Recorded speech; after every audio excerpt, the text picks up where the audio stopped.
ಹೇಳಿ ನಿಮ್ಮ ಹೆಸರು ಹೇಳಿ. ಜಯಪ್ಪ. ಸ್ವಲ್ಪ ಜೋರಾಗಿ. ಜಯಪ್ಪ. ಯಾವ ಊರು? ಕುಂಬಳಗಟ್ಟೆ. ಯಾವ ತಾಲೂಕು?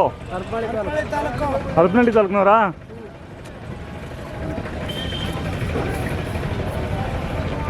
ಎಷ್ಟು ಜನ ಬಂದಿದ್ದೀರಾ ಊರಿಂದ ನಿಮ್ಮೂರಿಂದ? ಒಂದು 10 ಜನ ಬಂದವ್ರೆ. ಎಷ್ಟು ಜೊತೆ ತೊಗೊಂಡ್ರಿ? ಒಂದು 5 ಜೊತೆ. 5 ಜೊತೆ ತೊಗೊಂಡ್ರಾ?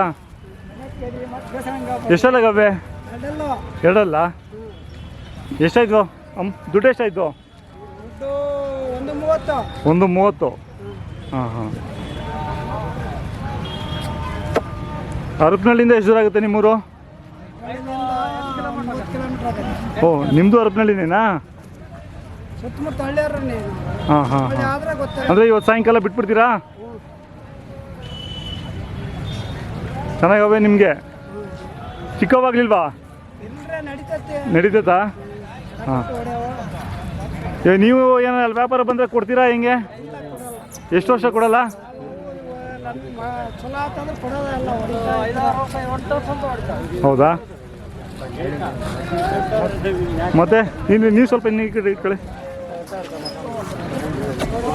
ಹಾಂ ನಿಮ್ಮ ಹೆಸರು ಹೇಳಿ. ಹಾಂ ಇಲ್ಲಿ ಇಟ್ಕೊಂಡು ನಿಮ್ಮ ಹೆಸರು? ಊರೇಶ. ಸುರೇಶ. ಇವು ಎಷ್ಟಲ್ಲಾಗವೆ? 4. ಒಂದೇ ಊರೇನಾ ಇಬ್ರು? ಹಾಂ ಹಾಂ. ಅವರು ಸ್ವಲ್ಪ ಚೆನ್ನಾಗವೆ, ನಿಮ್ಮ ಸ್ವಲ್ಪ ಗಟ್ಟಿ ಆದವು. ನಿಮ್ದು ಎಷ್ಟಾಯ್ತು? 1.20. ಅವ್ರದ್ದು 1.30 ಅಷ್ಟೇ ಅಲ್ಲ? ಹಾಂ ಹಾಂ ಹಾಂ. ಎಷ್ಟಲ್ಲು ಅಂದರೆ? 4 ಎಲ್ಲ ಒಂದೇ ಗಾಡಿಗೆ ಹಾಕೊತೀರಾ? ಎಷ್ಟು ಖರ್ಚು ಬರುತ್ತೆ ಇವಾಗ ಒಂದು ಜೊತೆಗೆ? 8,000 ಬರುತ್ತೆ. ಹಾಂ ಹಾಂ. ಹಾಂ ಗಣಸಿ ಸಂತೆಗಾ? ಗಣಸಿ ಸಂತೆ ಗುರುವಾರ ಅಲ್ಲ ನಡೆಯೋದು? ಅವತ್ತೇ ಬಂದವ್ರಿ. ಅವತ್ತಿಂದ ಇಲ್ಲೇ ಇದ್ರಾ? ಅಲ್ಲಿ ನಡೆದವತ್ತಿಗೆ ಇಲ್ಲಿ ಬಂದವ್ರಿ. ಹಾಂ ಹಾಂ. ನೀವೆಲ್ಲ ಒಂದೇ ಊರಿನವರೇನಾ? ಗಣಸಿಯಲ್ಲಿ ಈ ಥರ ಬರ್ತಾವಲ್ಲ ದನಗಳು ಸ್ವಲ್ಪ ಸ್ವಲ್ಪ ಗಟ್ಟಿ. ಇವಾಗ ಆ ಯಜಮಾನ್ರು ಅವು ಚೆನ್ನಾಗವೆ ಜಾತಿಗೆ ಇವಕ್ಕಿಂತ. ಹಾಂ ಅವು ಚೆನ್ನಾಗವೆ. ಇವು ಕೆಲ್ಸಕ್ಕೆ ಚೆನ್ನಾಗವೆ.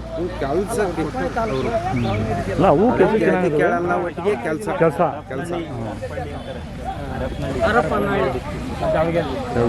ದಾವಣಗೆರೆಲ್ಲ ಈಗ ವಿಜಯನಗರ ಬಂದ್ಬಿಟ್ಟಿದ್ದಲ್ಲ.